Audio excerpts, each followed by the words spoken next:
Hello everyone and welcome to Kernel of Wisdom. I'm Joelle and today I'm sharing a few mindfulness tips to help with a breakup. If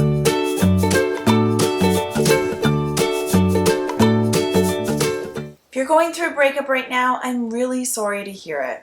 Breakups are not fun. But as with many of life's challenges, mindfulness can help you get through it. And I say that from firsthand experience. I don't know if I've ever shared this before, but one of the reasons I actually started meditating was because of a breakup about a decade ago. I really thought he was the one, and we loved each other so much, but it just wasn't working. The breakup was not only going to divide up a lot of our friends, but it meant I was losing a big part of my life and who I understood myself to be. It left me feeling really lonely and confused and uncertain of who I was or who I could be outside of that relationship. It sucked, but it did work out. That challenging time ended up allowing me to find new ways of defining myself, allowed me to discover new dreams and ambitions that I had, and taught me how to stand on my own 2 feet. Plus, with the help of meditation, it allowed me to figure out how to have an amazing relationship with myself first. So I didn't need someone else for love, but I could enjoy their time and company. So with that, here are a few mindfulness tips that can help with a breakup. 1. Pain comes from attachment. Remember, attachment is really needing things to go the way that we want, the way that we expect. So you can become really attached to your partner and them being a particular way, or you can become attached to a relationship in general, or you can even become attached to the life you had while you're in the relationship. Or, and this is a big one, it is easy to become really attached to a concept of your own identity, to thinking of yourself as so-and-so's boyfriend or so-and-so's girlfriend. Whatever it is, attachment can make us really blind to the truth, to the present moment, what's actually happening and going on, and cause a lot of pain when the truth and our attachments don't line up. So, as tough as it is, it really helps to take some time to explore your attachments. You'll know you're attached if you're having trouble letting go of it, if you keep thinking about it, if you can't understand why it didn't go that way. And then see if you can imagine and explore new ways of understanding yourself and your life. Brainstorm. Don't hold back or restrict yourself to any particular idea. Open yourself up to any number of possibilities, even if they're not ones you might select in the long run. 2. Remember that whatever you resist will persist.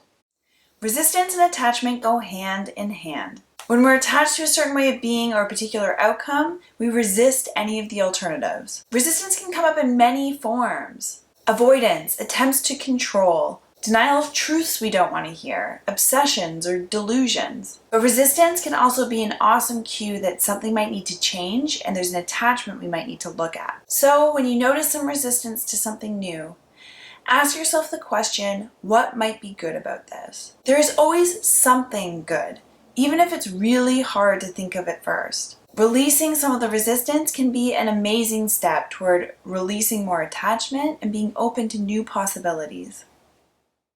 3. Remember, nothing in life is permanent. It's sad but true. Nothing in life is permanent. Not the stage of life that you're in, not your breakup, and not even the thing that you're sitting on. Eventually it will rot and deteriorate and disappear. And as scary as that definitely is, it scares me too. There's beauty and freedom in that as well. Because as long as nothing's permanent, we always have the opportunity to change things for the better. And this pain that you feel because of the breakup isn't permanent either. And you can also use this meditation on impermanence to help you get more comfortable with the idea. 4.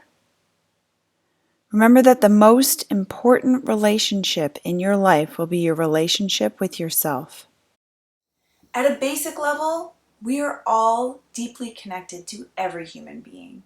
And it feels awesome to have a life partner, family, friends, and other people around. But we ultimately walk through this life somewhat alone as well. We're always separated by our skin and ourselves, or at least our perceptions of it. We can never fully experientially understand what it feels like to be them, or what it feels like to see things the way that they see things. And they'll never be able to do the same for us. And that's okay, because we have our own perspectives, our own thoughts, our own experiences, our own feelings, our own dreams and desires. So don't get lost in trying to have someone else's experience, someone else's dreams and desires, because it's something you can't ever control or hope to achieve. But you can get lost in your own experience, fully understand and appreciate it, and live life fully that way. And when we fully step into our own experience, our own life and perspectives, then we add to the tapestry of life our own unique personhood. And that's what makes life beautiful, and that's what makes it work. But to do that takes nurturing the relationship that you have with yourself. That means spending time with yourself, understanding your own perspectives, experiences, dreams, desires, the same way you would do with another friend, but you're doing it toward you. But the idea of that often really scares people. We're often very scared to be alone, to look within and see what's there. I think as a lot of us get scared that we'll look within and feel like we're not good enough. But you are good enough, I promise you. And the more you look within, the more you'll start to understand and appreciate that. And like any relationship, that doesn't mean there's not challenges or flaws there. But you also get to experience all the amazingness within once you actually start to look within. So don't use relationships to fill a hole in the relationship you might otherwise have with yourself. Spending time in meditation can really help with that, because it gives you the opportunity to observe and get to know your own thoughts and feelings. But you can also start to build self-love by exploring different hobbies, different things you might like, by getting out there and experiencing life and noticing what's particular to you. 5. Discover that being alone can be awesome. Once you get better at being in a relationship with yourself, you might find that you start to actually crave time to be alone. Being alone is an amazing way to cultivate the relationship you have with you. And it also means you get to do exactly whatever you want to do. No compromising, no trying to get someone else to go along with or to be something that they're not so that you can have a great time. You just get to enjoy the experience. So if it helps, start to make a list of things that you would like to do if you're alone.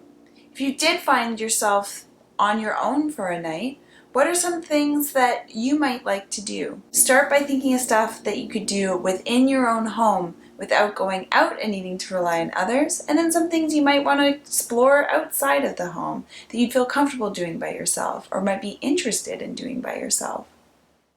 6. Find ways to be grateful for the present moment. Each moment has something that we can be grateful for. Sometimes it takes a little work and a lot of thought, but if you can find something that you're grateful for in the present moment, you stop wishing away the time and wishing things will be different. Now that's not to discredit how you feel or that you really do wish things could be different, but it starts to balance out. It starts to thicken those thoughts so that it's not all bad or all good. It's just there's some crummy stuff going on, but there's still a lot that can make this crappy time a little less crappy. Plus, being grateful for what's going on right now can help open your eyes to new opportunities or experiences that might be right there, but you're not seeing if you don't look for them. So, opening up your mind and being grateful might be a forced habit at first, but the more you push yourself to do it, the more it'll come naturally and the easier each day will become. Well, I hope these tips will help you if you're going through a breakup. If you have any questions or comments, feel free to shoot me a note or post them in the box below.